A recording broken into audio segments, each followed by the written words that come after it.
Welcome to the final episode of this podcast. I'm Giovanna, and joining me today are Natalie, John, Dyson, and Esteban. Throughout the last four episodes, we've gone from defining language learning strategies to understanding self regulated learning, to questioning whether these approaches actually work, and finally to analyzing them within the Colombian EFL context. So today we want to close the series with a more honest and reflective conversation about everything we've learned this semester. Exactly. And in a way, the main question guiding today's discussion is pretty simple. After studying all of this, do we actually believe that language learning strategies and self-regulated learning are useful? Personally, I'd say yes, definitely. But I also think the answer is more complex than just saying they work. So let's analyze that a little. Thank you, Dyson. I think the best way to answer that question is by looking at what we actually did during the semester. For example, one of our first major activities was recording a video explaining Oxford taxonomy of language learning strategies such as memory, cognitive compensation, metacognitive, affective, and social strategies. At first, it sounded like a very theoretical task, but once we started preparing the video, we realized that explaining the concepts required much more than memorization. We had to genuinely understand them in order to communicate them clearly. And interestingly, that process itself reflects a cognitive strategy because we were restructuring and elaborating information for an audience.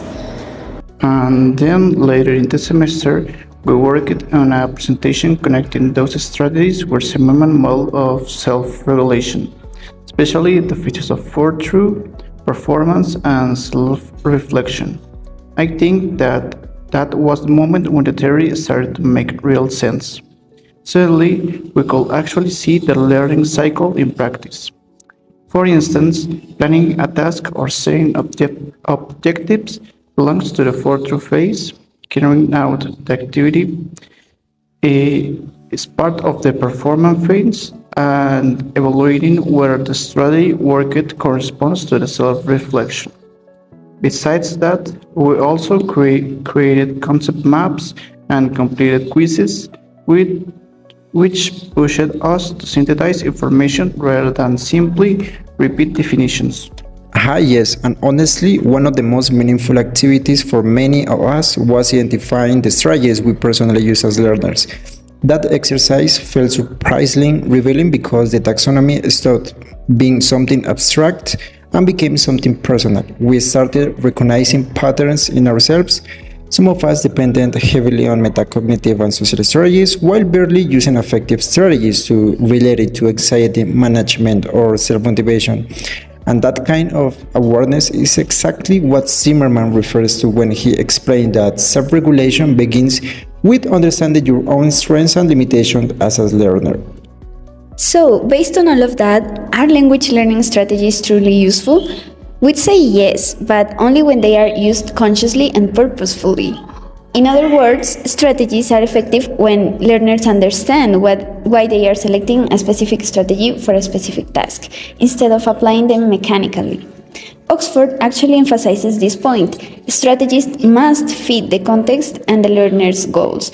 For example, a compensatory strategy can be extremely effective during a speaking activity, but it would not necessarily be useful for reading comprehension. And I think that's where Zimmerman's perspective becomes really important. He explains that without the forethought phase, things such as meaning goal setting, planning, and strategic thinking, learners often study without direction. Then, if they struggle or fail, they tend to attribute the problem to fixed ability instead of to an adjustable process. So, if a student constantly believes, I'm just bad at English, even the best strategy training may not work because the learner already assumes improvement is impossible. In that sense, language learning strategies only reach their full potential when they are connected to self-awareness and reflection. And honestly, Understanding that relationship between Oxford and Silverman was probably one of the most valuable things this course gave us.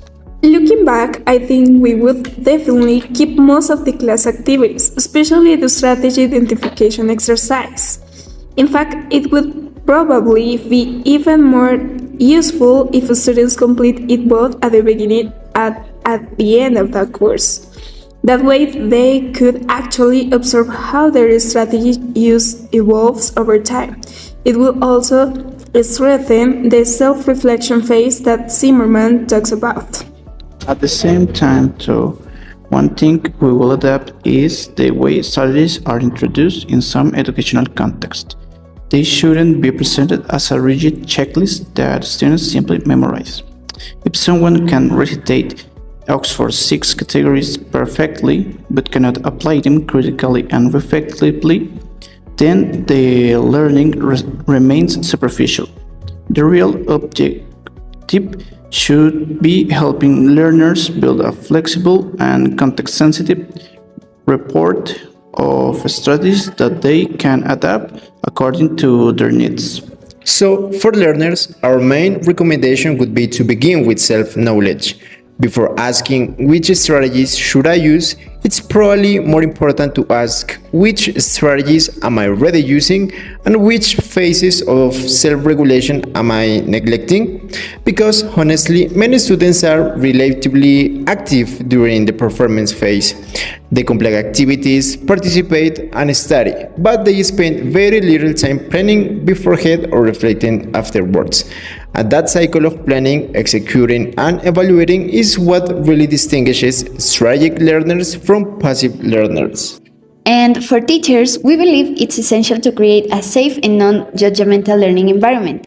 One thing we genuinely appreciated this semester was feeling that activities were not designed to expose our mistakes, but rather to help us understand ourselves better as learners. That psychological safety becomes a necessary condition for strategy training to succeed. Also, teachers should make strategy use explicit. Instead of assuming students will automatically transfer theory into practice, educators should model the process and demonstrate how strategies can actually be applied in real learning situations. Finally, we'd also encourage teachers to value participation over perfection. The goal is not necessarily to create students who sound like experts all the time, but students who think like learners. Students who are curious about their own learning processes, willing to experiment new strategies, and resilient enough to adapt when something doesn't work.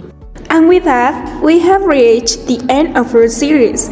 We started by asking what language learning strategies are, but we're ending with a broader understanding. Strategies matter most when learners see them not only as tools but also as ways of understanding themselves. Thank you so much for listening to us throughout these episodes. Really hope this series encouraged the same kind of reflection in you that it encouraged in us. Because at the end of the day, rethinking the way we learn is not only an academic exercise, it's also one of the most practical and transformative things we can do. Until next time!